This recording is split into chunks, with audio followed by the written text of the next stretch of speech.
You're listening to Cards to the Moon, a podcast about trading cards from both a collector and investor perspective. We hope you'll stick around for the ride as we take a deep dive into the state of the hobby, share some hot takes, hopefully some useful advice, and fun stories along the way. Hey guys, welcome back to Cards to the Moon. My name is Clark from 5Card Guys on Instagram and 5cardguys.com. With me co-hosting as usual is Hyung of Integrity Sports Cards, as well as John, who is Trade You at Recess. All right, off the top today, with postseason action underway in Major League Baseball and 8 teams remaining, and unfortunately, our Blue Jays aren't one of them, I want to ask you guys, first, who do you think will win the World Series out of the 8 teams remaining? And 2, if you were going to try to make a short-term flip from the remaining players in the playoffs, who would that be for you? That's a good question. I think anything could happen in the World Series, even though you got I guess the Braves and Dodgers, I would say, as one of the favorites. And I mean, the Astros are right there as well. But anything can happen. It's playoff baseball, right? So that's the tricky part of kind of like narrowing down who is a good investment, because the Braves could be out in the first round. Milwaukee's not a slouch either, right? So it's like there's it's going to be interesting. I'm huge on Atlanta. I think they have such a fun team to watch. They have an amazing baseball culture in Atlanta. If you're a Braves fan, you're a diehard Braves fan, and it's very, very well known down south. The culture is different. They love baseball, and they have an exciting young team. They have guys like Acuna, who we talk about a lot on the pod, that I think might be a little overpriced, but he could still go up during the playoffs depending on what he does. And it's exciting because the ring that he won last time, he wasn't even, he was injured. He had the ACL injury, so. It's going to be exciting to see Acuna shine in the lights. I really like guys like Mookie Betts. I think his prices are still relatively cheap. If I'm narrowing down like players like that, I like Mookie Betts, where it's not too high of a gamble. He's on the Dodgers. They have a legit shot at winning the World Series as well. So he's one guy that I think. Because I think relatively to what he's done in his career, he's relatively cheap still. So I think if he keeps on producing, he could, bump up guys like Jordan Alvarez, Bryce Harper, kind of like the ideal candidates for me. Just sticking with more of a kind of like even Austin Riley, for instance, guys who, can really do some damage to the baseball and, create that hype, but their prices aren't as high. So Acuna's prices are high. So I would probably stay off him for that flip. Austin Riley, you could probably get a Bowman Chrome model in 2015 for like a PSA 9 for like $170. So it's like, I could easily see Austin Riley going off, hitting, the way he does. And, guys like Jordan Alvarez too, he's been more quiet this year, but his prices are cheap. Like just prices that or players that prices haven't been into effect, like the Otanis and other type players that have the hype already baked in them. So I'm looking at kind of like those players, not kind of like out of the blue, like a Royce Lewis, for instance. Like I'm not going down that route. I'm going with this players like Freddie Freeman, Mookie Betts, all those guys if I'm doing a short-term flip. Right. Good choice. Yep.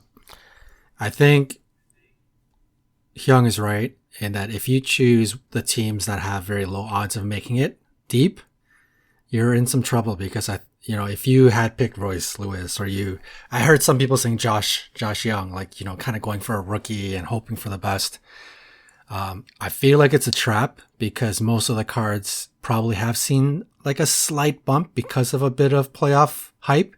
So you already have that baked in, and then you may have 4 days like before they get knocked out and it's done, right? Story's over. So I think it's dangerous. For me, this year, the Braves, to me, I think they're just too heavily favored.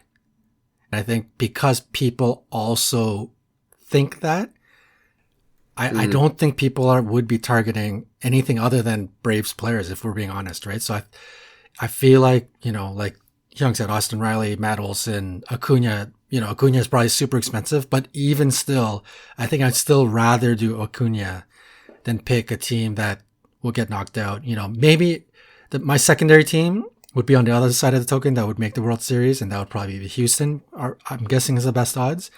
And going after somebody like Jordan Alvarez or something like that, I think that would be decent.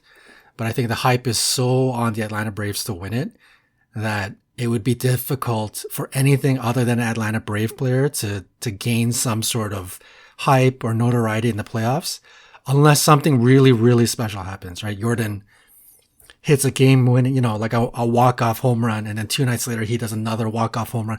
Like just something really spectacular has to happen for them to get noticed. But other than that, like if we're just playing the odds, it sounds really boring, but to be honest, I'd rather just stick to Braves players because that's where the market's sort of leading right now.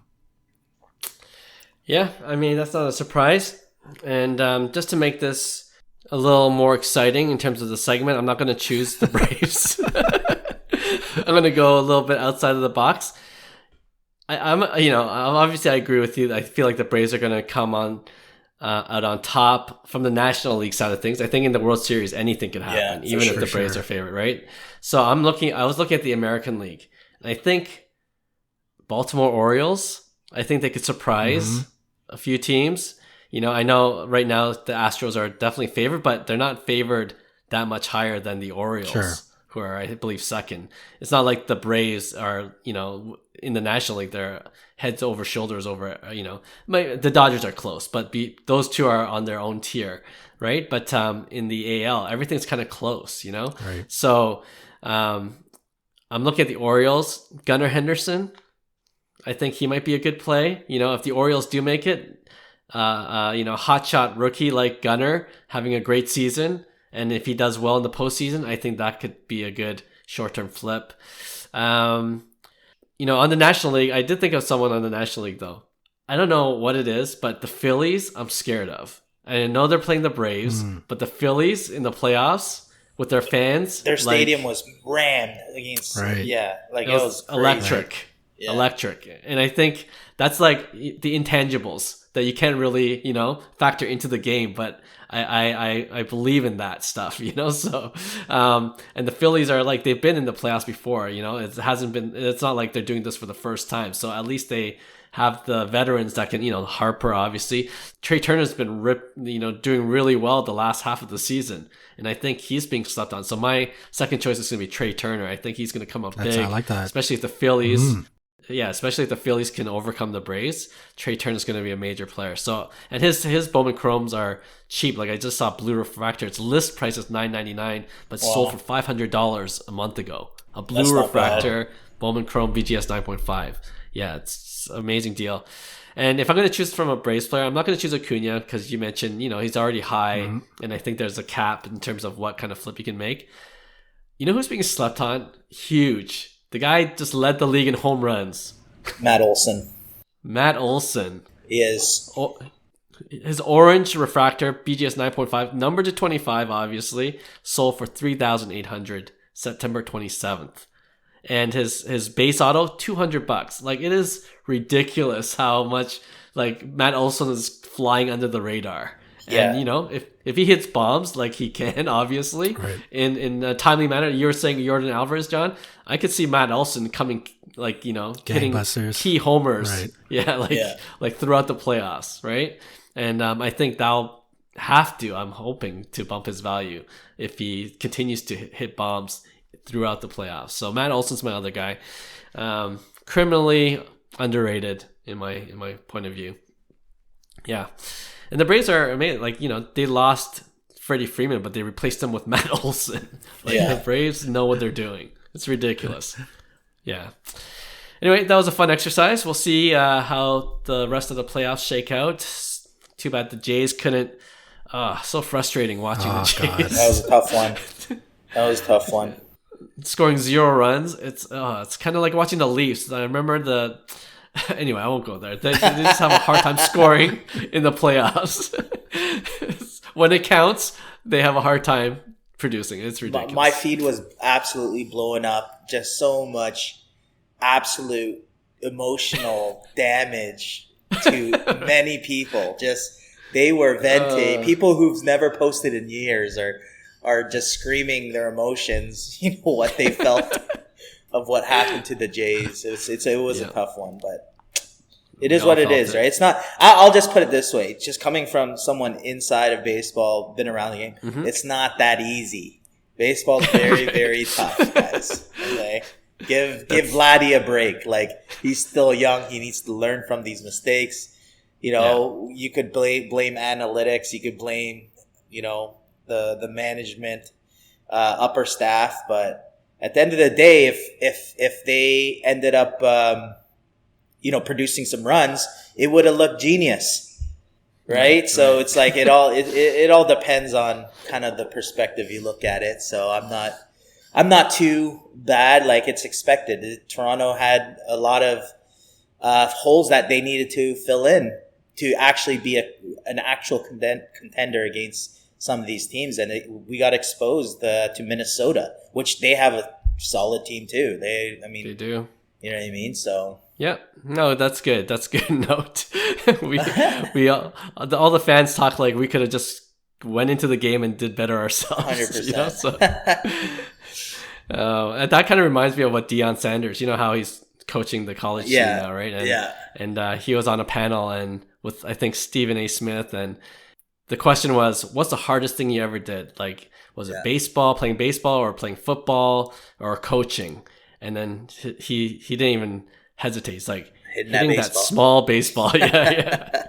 It's like that's why you get $100 million by hitting it 3 out of 10 times. That's what gets Hall of you. Famer. Yeah, exactly. Crazy. So there you go. More perspective. One more thing I want to say before we get to hobby headlines. Remember when I said in the last program, the best thing you could wish for if you're in for the J-Rod market is for Seattle not to make the playoffs. Right. Ooh. So keep them on your watch list, boys, because that's what I'm doing. Getting ready for next year. Yeah. Okay, let's move on now to hobby headlines. So today, instead of coming down on Fanatics, as we kind of did on our Friday episode, if you haven't heard it already, with their Taco Fractor promo fiasco, I thought we could give them some kudos for the good things they have been doing for the hobby. Namely, the way Fanatics has been marketing the hobby as of late. I think it's been pretty impressive. Recently, Michael Rubin, to mark Topps Rip Night, he brought some famous buddies of his to a local card shop, such as Tom Brady, you might have heard of him, Kevin Hart, and Travis Scott. So guys from different industries, which is cool. And I think that day, I don't know if you saw a clip on social media, Tom Brady had one of his rookie cards. I think it was the Bowman Chrome, and he traded it to a little kid for one of his Philadelphia Eagle jerseys that he had on. So obviously the kid got the better end of the deal because that card was valued at $1,000. So yeah, that was cool. Fanatics also did that special meet and greet with Victor Wembanyama not too long ago with anyone who had the green refractor Bowman Chrome University autograph card. And then gave away that specially inscribed card by Wemby, which said first card I ever signed. So that was cool as well. And, in my opinion, they've really improved their social media game. I've seen a lot of slick posts, it's night and day from what they were putting up a few years ago to this year, right? Yeah. So the box cutters. The box cutters, yeah. That's the infamous box cutters, yeah. I wonder if that clip's still up there on their social media. But anyway, just wanted to ask you guys, are you impressed as I am with their recent marketing efforts, or do you think they could do more to grow the hobby? I think we talked about this previously, Clark, like how this is where they were gonna, supposedly 10x the hobby or whatever. Right. Is good marketing at the end of the day. And people might not agree. Hobbyists probably don't agree that this is healthy for the hobby, is going mainstream, because it's gonna create more buzz where hobbyists aren't happy, right? So I get that, but in the grand scheme of things, if you're trying to grow an industry or marketplace, I mean, Michael Rubin is doing he's a good marketer. He knows exactly what he's doing, and he he's basically creating a huge amount of attention to his personal brand, to Fanatics, to the whole sports cards industry, right? Like we are driven by social media, and like we said, these are people that are very recognized in social media regardless. Yep. So it's having them do collabs and stuff like that is genius in terms of the marketing. And I think on previous episodes we talked about Beckett, what they can do to improve. Right. And one of them were marketing, and then you have to fix your internal logistics, right? So yeah. I think Fanatics is doing a phenomenal job from the marketing side of things. I think where they're really, trying to catch up is the logistics part, like trying to get internally, on the same page where, they can, be on par with their marketing. You know what I mean? Mm-hmm. So I think these two blunders that we discussed in the last episode were a prime example of that. So it's that's where they need to, I think, really address their internal issues, because from the marketing standpoint, I think they're doing a great job. 100%. Yep. Yeah, that's fair for sure. Yep. Agreed. I think it's great. At the Flash, some of the old school people may think it's a little bit over the top. I mean, they're going to hate on everything regardless. So let them be. It's putting the hobby in the mainstream spotlight as much as you can. And, this is just the beginning. So I think it's, I definitely think it's a good thing. And are they going to continue to do more to promote the hobby? Absolutely. Honestly, the Taco Refractors thing was about to be really amazing. It would have probably added on to the amazing things that they're doing right now. It was a bit of a blunder in terms of execution, but they're going to learn from it. They're going to do more. I personally, what I want to see, and I kind of touched on this a long time ago, I think it'd be super cool. I think I mentioned like Aaron Judge or something, but getting something that is highly desired by the hobby, right? Like let's say Ohtani's game used jersey from his 60th home run or some sort of very significant event. Get all the patches, put them onto a card, pay Ohtani whatever he has to do to sign all of those cards with a kanji auto, and make 44 of them, or how many product releases there are out there, right? Topps Fire, Topps Chrome Cosmic. If there's 50 different products, make 50 of them, and one in every set that you could pull right. Basically a one of one from that set, but they're numbered out of 50 or whatever that number out of, and just make this giant chase throughout all of their products. So not only can somebody get that amazing card from Topps Chrome or something expensive like Topps Dynasty, like a kid can get it from Topps Fire or some kind of cheap product, right? Like I think that kind of widespread sort of chase, it doesn't have to be Ohtani. It could be like a quad auto of Ohtani and Mike Trout and a whole bunch of crazy players. Yeah. Just something very, very desired. I think would be so cool. Like that's an idea I would love to see if they're listening. I love it. Yeah, that's a pretty good idea actually. Well, that's a good segue, because I also want to ask you guys if you had any other ideas for Fanatics and for Topps that they can take and hopefully implement to make the hobby, or promote the hobby more than they have. So that's I like that. Yeah. Thanks, man. Hyung, do you have one? I've got a couple myself, but I'll save it for the last. Go for it. Okay. One, I feel like I brought this up at a previous episode for baseball cards specifically, but you could talk about any sport.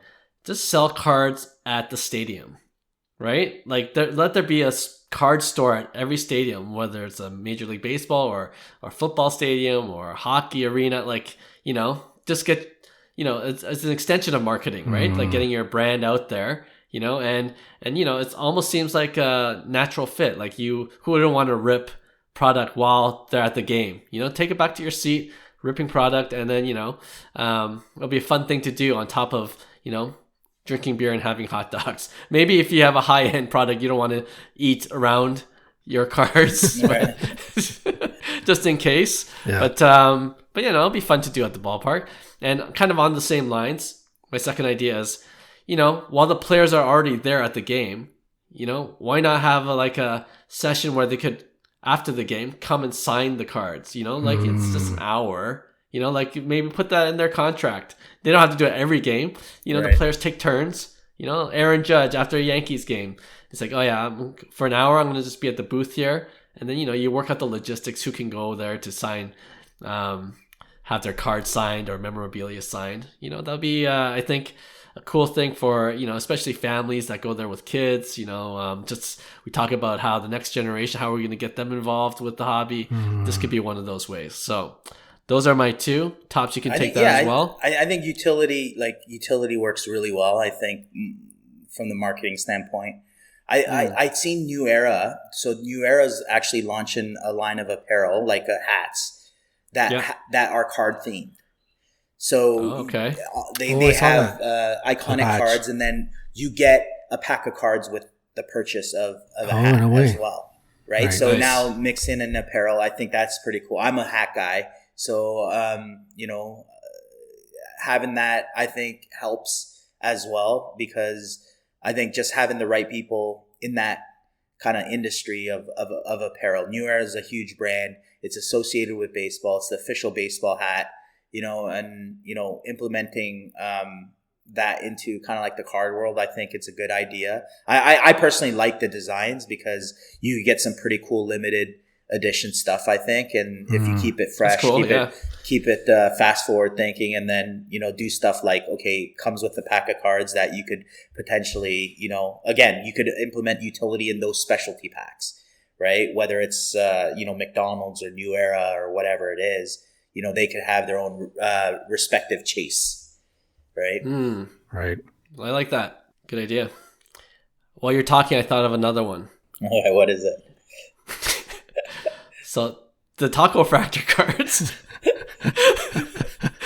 If you have a taco fractor card, you could take it to the ballpark, and then you just get those tacos for free during that game.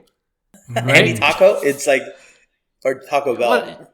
No, any taco. Because it's not Taco Bell branded, right? So, no. You could go to any ballpark. Like most ballparks sell tacos. I think I've seen it at Rogers Center too, And, they work out a deal with MLB. You just bring that card. And you know what? Like, that's incentive for them to come out to more games as well. That's just like bring a lifetime membership. Exactly. Just never let go. Or, you can put a limit, okay? 1 to 2 years. I don't know. Like, it's good for this season coming up or something. Anyway, that's a free idea for you, Tops. Get out of this blunder this way. I might buy one if that was the case. That's pretty cool. Yeah. Everyone thinks concessions expensive anyway. We need some alcohol refractors or alcohol fractors. Beer fractors. Yeah. That'll be. Oh yeah, I think there you go. Beer fractors. I think you get a little more interest there. Yeah. There's some legal things I'm sure they have to deal with, but Fanatics has a lot of money. Yeah, they can work that out. All right. Well, there you go. We like to be more balanced on this podcast. So after ripping them for their taco fractors on Friday episode, they're doing amazing things on the marketing front of things. So kudos to them, and we hope that continues for sure. Okay, let's go on to our next segment we call Overrated, Underrated. We haven't done this in a while, but if you are listening to this segment for the first time, it's pretty simple. I'm going to throw out 5 different hobby-related things to Hyung and John, and you're going to tell me if you think it's overrated or underrated, okay? All right, the first one. This baseball card set just came out. I'm a big fan. Wonder what you guys think of it. The Allen and Ginter baseball card set. Allen and Ginter baseball set. I think, oh man.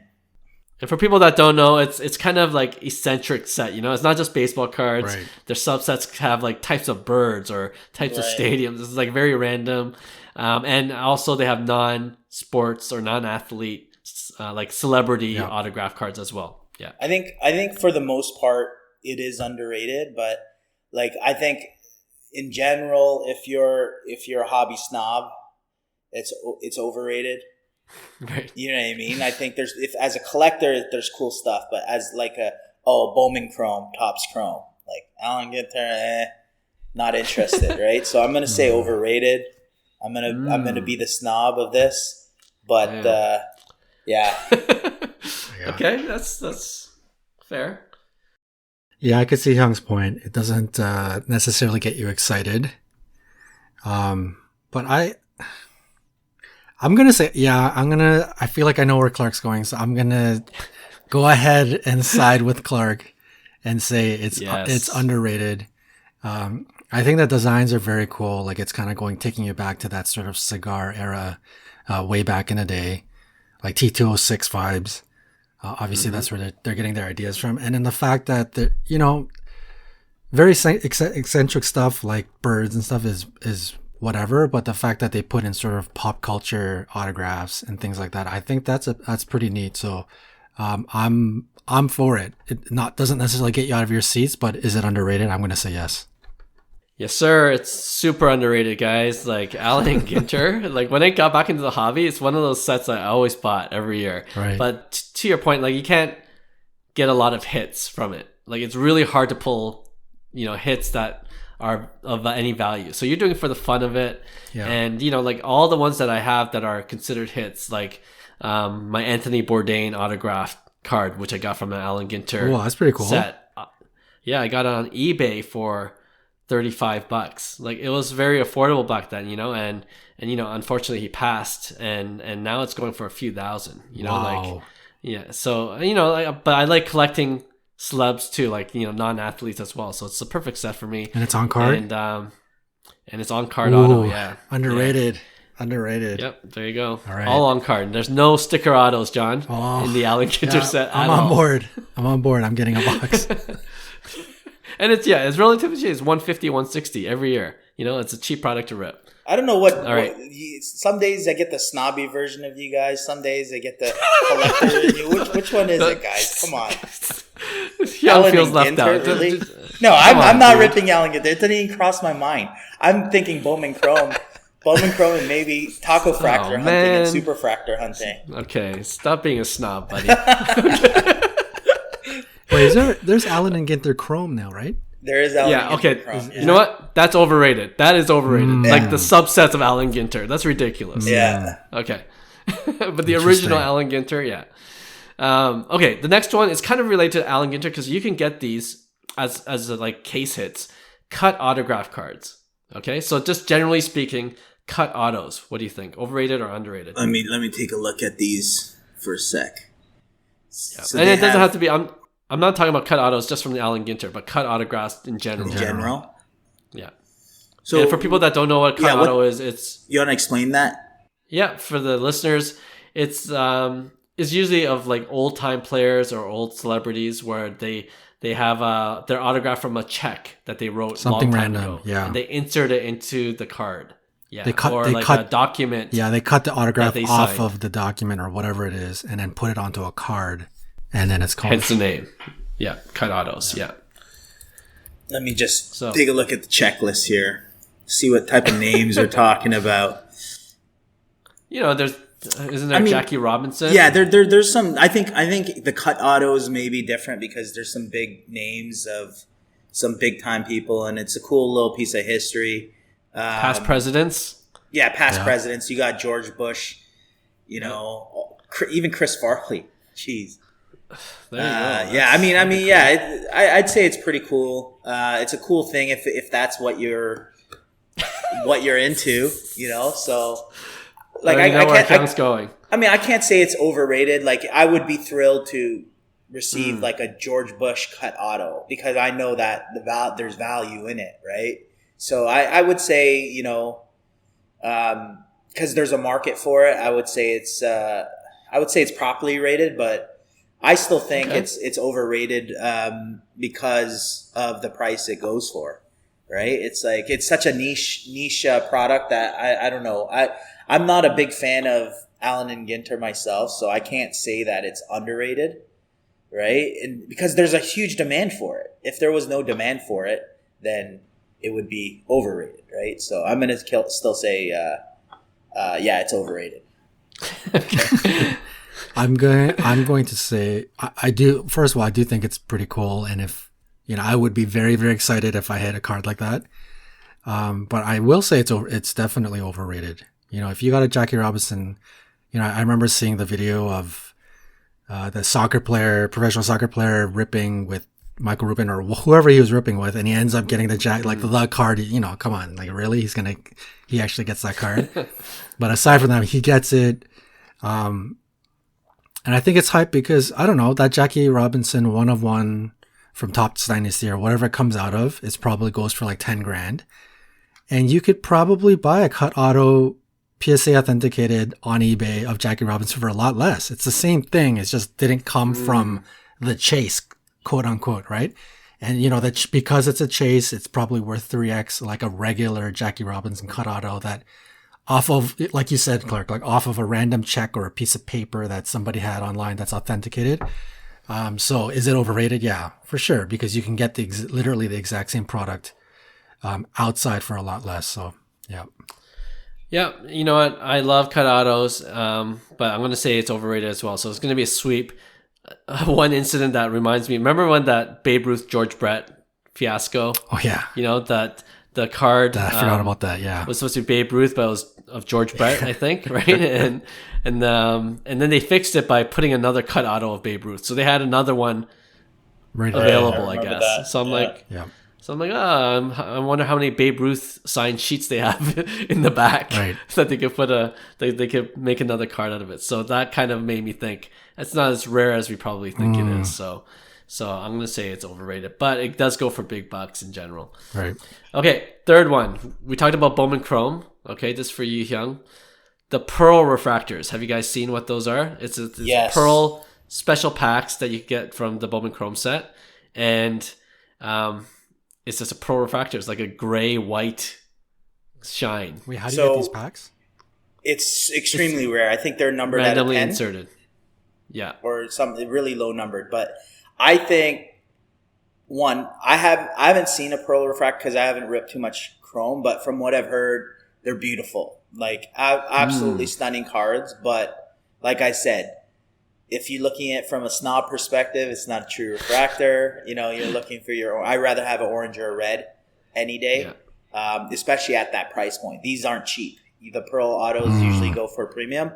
And, they're super, super short printed. So I think they're overrated, to be honest, but they are beautiful cards. Like, don't get me wrong. They're if I had one, I would probably like it and keep it, and I would say they're underrated, but because I don't have it right now, I can't say that they're underrated. All right. Sounds It sounds like the Panini White Sparkle packs, basically. Kinda, yeah. I'd say the White Sparkle is a lot nicer. But the Pearl refractors are nice. They look kind of like sepia to me, though. I don't know. That's what I was gonna say. That's what I was gonna say. A shinier sepia. Didn't know that.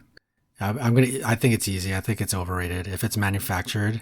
There's hype. Yeah, it's a good product, but it's kind of like National VIP. Like, they come out with a set and it's not that popular because it's the National, but I think it's a very similar idea. It just happens to be the main product. So I get it. Would I love to have one? Yeah, I probably would. But, based on the price, what I'm hearing from you guys, obviously, like, this is definitely something that we know the hobby well enough that this is easily something the hobby would be very excited about. So you can see prices being expensive. So yeah, overrated. Yeah, it's an easy one. It's overrated. And I think my sepia comment, like, I guess if I saw in person, I might change my mind. I have never seen one in person, but it's kind of like a cross between sepia and those like negatives. Yeah. You know what I mean? That's weird. So it's not something for me. So overrated. Okay, two more. The Topps Chrome Cosmic Planetary Pursuit insert set. You guys heard of this? Yes. Or it's a subset, but each player or the players that are in the subset, there's a Mercury, Venus, Earth, blah, blah, blah, all the way down to Pluto. They consider a planet parallel of it. And each one has a different rarity. The further you go away from the sun, it's supposed to be more rare, but there's controversy because on a side note, apparently Venus or something like is the most rare. Yeah. Like no one has seen a Venus, which is another debacle. Another debacle. We should have talked about it on Friday. Frank. This is absurd. They're like, what? Venus isn't further than Pluto? But anyway, what do you think about the Planetary Pursuit insert set from the Topps Chrome Cosmic? Okay, boxes? before I understand as if a lot of people enjoy it. I'll say that. So I'm not. I feel like there's a theme with Hyung. Hey, I'm just a snob today. I think they're super overrated. It's like I think if you pulled one, you'd be excited. You'd be like, these are the best things. They look amazing. But then, long term, I don't think it's something you probably sell it anyways, right? Or if you're a collector, you keep it because you like the card, which is great, But I think it's a little gimmicky. The whole Topps Chrome Cosmic.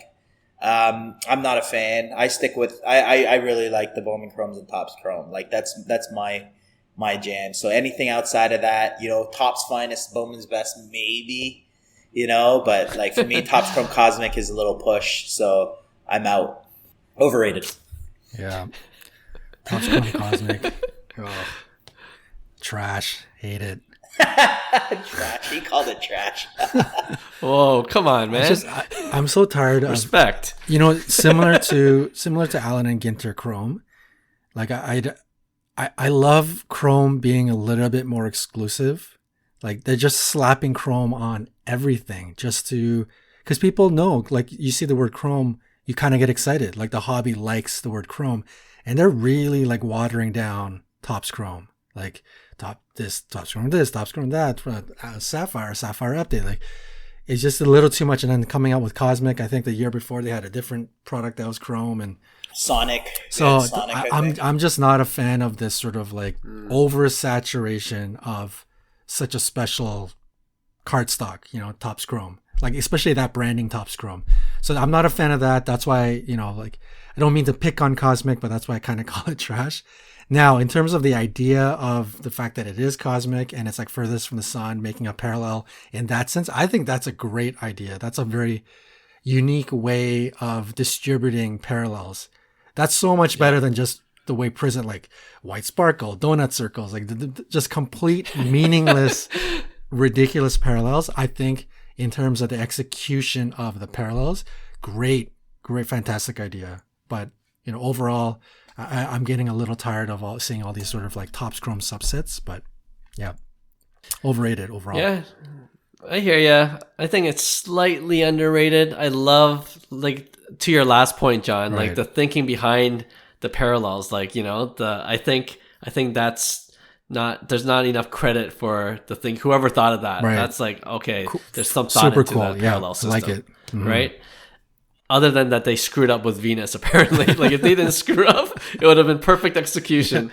But they messed up there too, apparently. So it is overrated because there's no Venus, apparently, in the set. But as kids, like, it's, Topps Chrome Cosmic is more for kids. Like, it's a great, I hope so, yeah. I'd hope so. It'd be a fun chase for them. Isn't it pretty expensive, though? That's the problem, right? No? I think it's somewhat affordable. Yeah, I don't think it's... Yeah. I mean, I think there was more of a premium because there was, I believe, Taco Fractor chasing. Like, you could still pull Taco Fractors out of it. So I think that's true. Yeah. It was a little hyped more this year because last year you had, like, Topps Chrome Sonic, Topps Chrome Black. And that's right. That's what I'm thinking previous of. years, like stuff like Topps High Tech. Like, that's a brand that kind of, like, Topps Fire. I kind of see it in that category. But you're right. Like, it's a good... rip if you're younger and you have a budget, and it's Chrome at the end of the day, so you get the shiny stuff. They're beautiful cards, so yeah. And you could do a like set collect with a Planetary Pursuit. So yeah, going back to they shouldn't have put the Taco Fractors in the set. I don't know why they put it in the Topps Chrome Cosmic. That was ridiculous. It makes no sense. An extra 100 set plus the wild card. Yeah. All right. I hope this is the last time we talk about Taco Fractors. Yes. last one. I know, Hyung, you don't have to talk because I know where you're going to go, okay? The Joy of Baseball, Bob Ross top set. I seen that today. I'm a big Bob Ross. Like, are you? Well, I grew up on. You grew up on Bob Ross? I grew up on okay, yeah. And the craziest, mind-blowing thing that people don't know, every episode painted a larger picture. So if you compile all his paintings over the year, it's one big picture. It's one big journey of life. So that's why it's like he's the OG of art. Okay, so I respect that. I watched him growing up. So, but like I said, like that's art. That's not cards. Like it has nothing to do with my collectability. Or will I, open a pack of or a blaster box or whatever they come in, with the Bob Ross. I've seen the cards too. They're not even that great, to be honest. The art, but yeah, I'm saying overrated. Okay. What are they called? Let me quickly look it up. What is it? Bob Ross The art. Joy of Baseball. Bob Ross. It's hilarious. I think you have Bob Ross in the middle with Ohtani and Judge and Julio and Mookie and Soto and Gunnar on the front, and Bob Ross is right smack in the dead middle, just kind of like yeah. But the background image is not done by Bob Ross. Like it's not a. It's not his painting, yeah. Oh, okay. Shoot, then it's overrated. I thought at least it's like a printed version of, A lot of on-card autos, a lot of sticker autos, sticker autos. Sticker autos. Oh, man. Okay. Honestly, I would want the Bob Ross card, though. There is a Bob Ross card. I'm down for that Bob Ross card. You're down for the non-baseball card. Non-baseball card, yeah. Yeah, okay. Yeah, I think I can appreciate the crossover attempt. Are the boxes expensive? I don't know anything about this product. $200, but it's sold out very quickly, and it's on resale for $350 right now. Oh man, yeah, that's way too expensive. I'm gonna say overrated, but the idea is it's pretty cool, and I don't mind. Yeah, I'm seeing the image of something like that. It looks pretty cool. Like I don't mind it at all. But yeah, that's kind of expensive. Overrated for now. All right. There's another edition of Overrated, Underrated for you.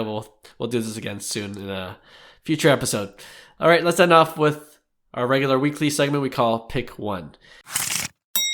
And I know Hyung usually starts, but I'm going to start this week because it has something to do with taco fractors. Okay, and this is the last time I'm going to talk about it. Okay. All right. So I looked at recent comps of taco fractors, so I'm sure it's doubled or it's going to be more expensive now because there's only 5, and now we know which ones are more valuable. Okay, so let's say this is just a hypothetical: a Ronald Acuna taco fractor for $3,000. Okay, the last one sold for $1,500, so let's say it doubled, $3,000, or a Mookie Betts taco fractor for half that, $1,500. Which one would you go for? Mookie half that, 100%. You know why? Wow, I think the odds are just as good. That the Dodgers or the Braves would go. Yeah, that's what you're essentially betting on is who's qualifies, right? So it's like, would you if I were to say, Clark, would you bet $2,000 for Atlanta to win with the same payout, or $1,000 for LA to win, same payout? Okay, you'd pick LA because the buy-in's cheaper. So I'm gonna go Mookie. Interesting. Okay, hold on. That's excellent point. So I changed my pick one. Okay. Okay. Because I will go Mookie too. Ronald Acuna, $3,000, or Ozzy Albies for half that. Ozzy Albies for half that. Okay. Although Acuna's stolen 70 plus bases, more likely to steal. You're right. That's more of an even one, I'd say. But let me check. So hang on. You have to go to the World Series to qualify. Well, you gotta qualify. Factor. Yeah. Okay. Assuming that's the case. Right. Sure. Yeah. You know what? I'm gonna change my answer here. Ooh. I'm gonna go Ronald Acuna. Okay. Because Ozzy is not as a bag stealer as he should be. He's a 5'8". He's a 5'8", 170-pound soaking wet that hits 30 home runs a year, which is insane. And he doesn't steal bags. He has 13 bags this season. Oh, that's it. That's still double digits. Come on. Yeah, but if we're playing odds, it's like, okay, that's way too little. I expected him to have like 20. I expected him to be a 30-30 guy. I'm sure he's had those seasons in the past. No, his Really? His biggest season is in terms of bags. Hang on, let me just quickly check this. his best season was 20 in 2021. Okay, still. Which is very low for him. Like a player like him, right? Like, but then he does drop some bombs. So I mean, he's hit 30 plus in the last couple full seasons. So, but yeah, okay. I'm gonna go Acuna. I'm gonna go Acuna. Play the odds. Double the price for Acuna. Gotcha. Yeah. Okay, John. I don't want tacos that bad, and I think the odds of you losing money and not winning the taco fractors is still very, very high because you got the American League that you got to compete with and all the different players. You don't know who's going to get the first couple of hits. You don't know who's going to attempt to steal a bag. So I'm going to play the odds of not winning. And if I'm not going to win, I want to see, I will lose a lot less money with Ozzy Albies, but there's still some sort of a chance to still win. So I'm going to play the conservative side. I'm going Ozzy Albies. I'm going to make this easy. I love tacos, so Ronald Acuna it is. Give me the best odds. Right. Okay, I got that out of the way. Let me go second, because I am also going to talk about stupid taco factors. Oh, man. Yeah. Okay, go ahead. So in the theme of redeeming money, right, because you're going to redeem taco fractors. So we're going to say, let's say you didn't redeem the winning taco. So let's say Acuna is the winning taco fractor and you have it and you don't redeem it. Do you think that what's better value in future for investment? Not redeeming the Acuna taco fractor or not redeeming 2 low-end super fractors from Bowman Chrome? So either way, you are keeping a relic of a very bad screw up by Topps, but which one that you're holding on to that you don't end up redeeming for money, do you think would have potentially the better future investment? So what if you have like Victor Sturis, I'm talking about low end. Lower end. I'm going with the taco fractor. 7,000 super fractors. I'm going with the taco fractor. Here's why. I'm going with the taco fractor because some guy will buy that off me for 10 grand. Some freaking Taco Bell lover who just crushes Taco Bell day and night is going to buy that thing for 10 grand. He's going to have a deal. He's going to get, 75% of his value. So it's like, I'm going to sell that taco fractor and cash out completely. I think you're too confident. I think that card you could sell for like $2-3 grand. No, you could sell it for more. There's some hungry guys out there that would take the $15,000 gift card. I guarantee you, in this hobby, if you could make $1,000, people will take that chance. I see it all the time. That's true. People spending $10,000 on a card to sell it the next month for $11,000 and take that risk. So it's no different there. I would cash out on the taco fractor. But hang on. The question is future relic. So let's say you kept it and the redemption is done. Which kept redemption of Topps's screw up do you think could have long-term value? Keeping the taco fractor card or keeping two There's one no of value ones? on the taco fractor card. I don't know, there might be.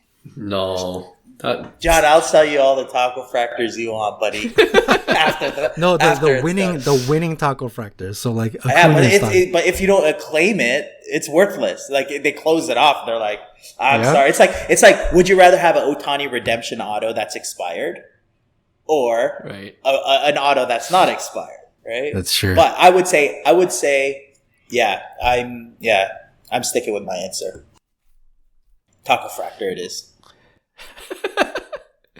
Well, I mean, like if the redemption's passed, then I would go for the duplicate superfractor. Yeah, they literally have no value. Yeah. But if it didn't, then I'm with Hyung. Like, I sent you that link of that Backyard Breaks guy. He's like, he needs that $15,000 gift card yesterday. So there's someone that's gonna buy. Somebody wants taco it. Fractor. Somebody wants it. There will always be a market for it. Yeah. Yeah. All right, silly question deserves silly answers. I didn't think it through. What would you pick?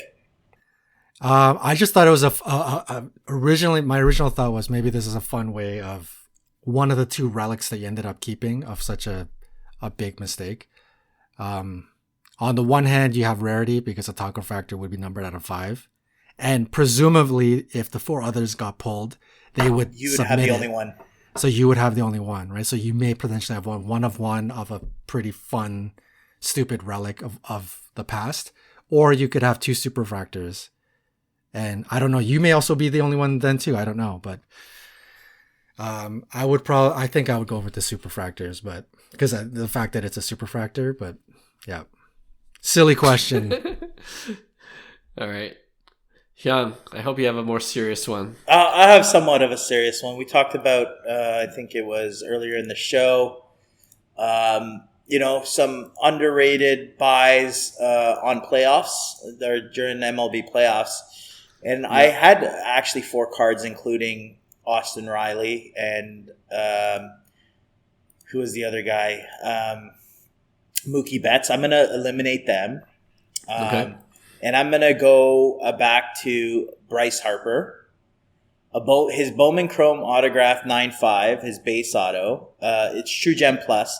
Last sold for $730. Wow. Okay. I think Bryce Harper is super underrated. 2-time MVP. He might win his 3rd, before his career ends. And if he's in elite category. So $730. Or would you invest in a 2018 Yordan Alvarez Bowman Chrome refractor BGS 9.5 for $600? So would you go with the refractor out of $499 of Yordan Alvarez, right? Or would you go with Bryce Harper for $730 on a base auto? And let's keep it with the theme that you're not planning to long-term hold this. You're planning to just make a quick flip by the end of the playoffs. I think it's easy for me. It's going to be Bryce, even with the base auto. I think he has more of a personality, and honestly, not a lot of people like the Astros. We talked about this before too, right? Right. And I think the clip where Bregman, kind of half bragged that Houston got in and no one expected them to. They're just playing that villain kind of role now. They've just accepted it at this point, and good for Houston to really embrace that and but I mean that has impacts with fans and collectors outside of Houston. So I guess it's just a biased choice. Nice. Does Houston versus Philly play any of that into it? Considering, hey, if Philly gets eliminated first round and Houston gets by, there would be no movement in price for Bryce. Yeah, not really. But Philly can move on. Philly can move on, but Houston has moved on, and the price action hasn't changed much either. Right. You know what I mean? They deserve more of a boost. I think Yordan did have a boost during that when he went off in the World Series when they won it. But then, yeah, you're right. For the most part, he's been stagnant across the board. But same with Bryce. Ever since his injury, his prices have tanked as well. So it's true. Man, you're making me rethink. So John, you like the shiny stuff. I'm just saying. I know. You know what? Off the top, we were talking about MLB playoffs, and I actually briefly mentioned Yordan, picking somebody like Yordan off of Houston. So I think it would make sense for me to double down on what it said, but I don't know. After what Clark said, I think I'm changing my mind. I'm with you, Clark. I think I forgot about how much people still hate Houston. Number one, and now I'm rethinking. I think Yordan's hype window is disappeared. He's also very one-dimensional, but he's been raking.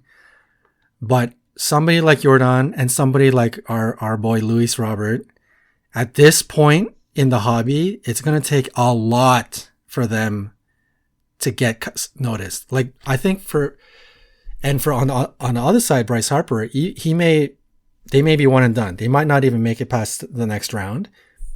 But Bryce Harper has already established himself. I think Philly fans are super excited. I think baseball fans in general are, they're okay with Bryce Harper. And if he were to hit, even in this next series, if he were to hit a walk-off home run, I could see some hype behind that. You know what I'm saying? If Jordan hit a walk-off home run in the next series, I don't really see anything. Even if he hit it in the American League Finals, I don't really see movement, right? Let's say they even win the World Series. Like, I don't know. I think I'm starting to see what you're saying, Clark. It would take a absolute heroic effort by something very, very special. Whereas on the other side, Bryce Harper, he could just hit a walk-off home run and boom, his card spikes like 10-15%. So I give me Bryce Harper. Nice. Yeah. Mm-hmm. I think for me, long term, I would pick Bryce Harper. I think he's definitely the better buy. That's an easy one. Yep. I just don't see Philly beating Atlanta first round, and that too. might be the biggest kicker. Where can Bryce do enough? Where do I want to invest him in the short term, because they have a big task in front of them with taking down Atlanta in the first series. So for me, Houston is a team that I think will make it potentially to the finals. And Jordan is a type of player that just freaking shows up when Houston needs them most, and he's a big time player. Both of them are. Bryce, you never know if he goes past Atlanta, then his prices are going to go up. But if I don't see that happening, so just on that alone, on the short, that's why I said short term. At least I'm going to go with Jordan because it's a refractor. And I think if he becomes like a, ALCS MVP or something like that, where, he becomes the hero, I think the spotlight's going to be, because it's so cheap, $600 for a refractor auto. I think it could potentially go to, double, maybe potentially at the right time with the right person, right? So I don't see that with Bryce Harper unless he gets past the Braves the first round. So I'm going to go Jordan. It's and you never know. Next week we might it might be a little different when this actually airs. Yep, that's baseball. Yeah, but it's a good one. All right, I'm glad we ended off more on a serious note, and the Taco Fractor episode is now over. So thank you closed. For. Well, never say never. We never know what happens in the hobby. So, but yeah, thanks for listening to this episode, and we appreciate you guys. If you haven't give us 5 stars and you did enjoy this episode, we would love that. And we'll have a brand new episode for you next week. Talk to you then. Bye. Hey, thanks for listening to Cards to the Moon. We'd really appreciate you subscribing to our podcast wherever you listen to your podcasts. And you can also connect with each of us on Instagram at 5cardguys, or you can follow Hyung at Integrity Sports Cards, or John at TradeU at Recess. You can also check us out at 5cardguys.com. Thanks again, and hope to connect soon.